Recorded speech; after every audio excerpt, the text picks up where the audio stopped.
Good morning and welcome to 365 Days of Amazing Stories with Theo Mayer. Here we are on day 316, and I'm continuing the story of Jullanar of the Sea from 1001 Arabian Nights.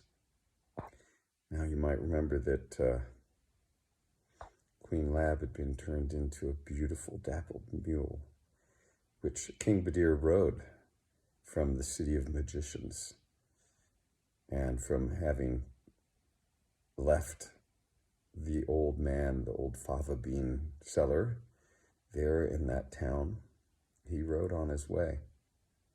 And he rode for a number of days, and finally he was coming close to another city, and on the way he met a very handsome old man and began talking to him. The old man asked him where he was coming from. He said, the city of magicians. And the old man said, oh, then you're welcome here. And at that point, an old woman came out.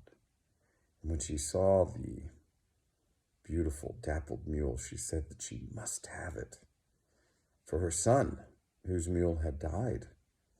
But Badir was not going to sell it to her.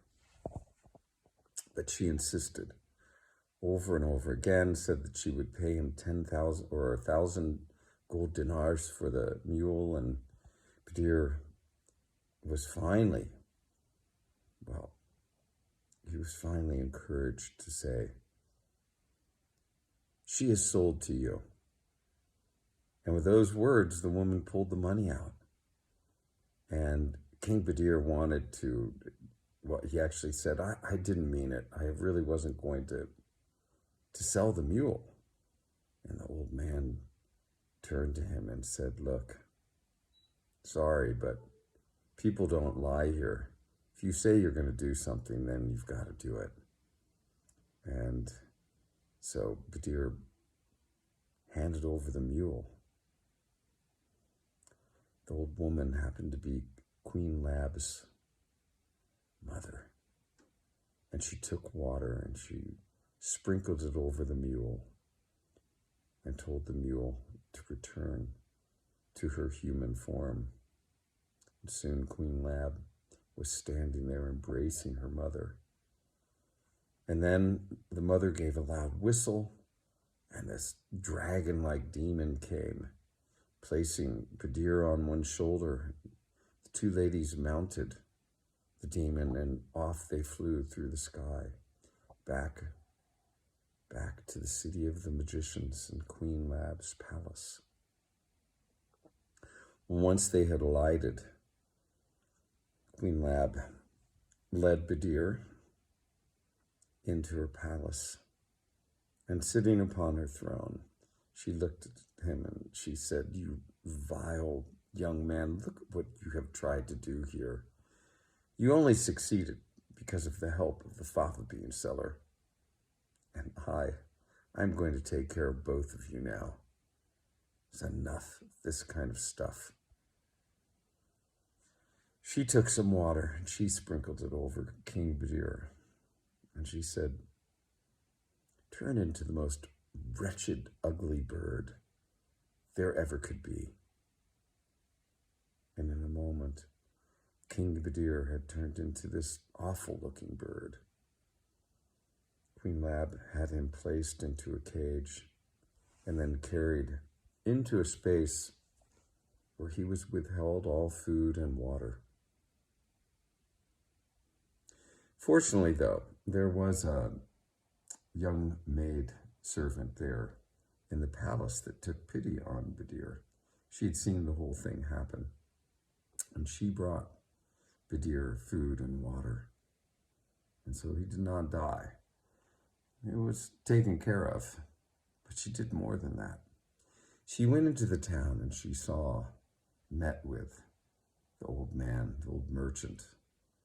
She told him all that had taken place, that King Badir was now an ugly, vile bird, and that Queen Lab was planning to destroy him, and the merchant as well.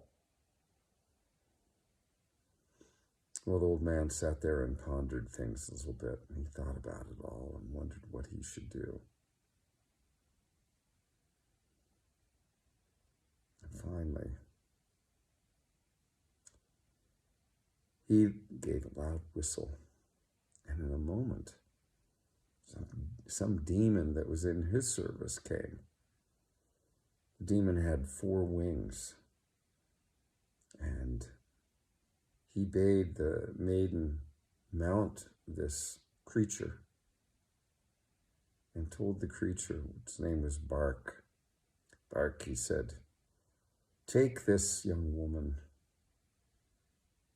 to Jullanar of the sea and her mother Farasha, the most powerful magicians on all the earth. Take them there. Take her there and tell, maiden, tell Farasha and Jullanar what has happened to their son. Go now, Bark. So Bark lifted up into the air, and this maiden, amazingly, was content to get on this creature's back, and the 2 of them go flying off through the air until they arrive at, well, King Badir's kingdom in Persia. And the creature alights, and Jullanar and Farasha were there, and the maiden tells the story of what has happened to the 2 women. Now, Jullanar was beside herself with joy because her son had been found. But now they must rescue him and return him to his natural form. And we'll leave the story there and see what might happen next. Okay, thanks for joining. Have a good rest of your day.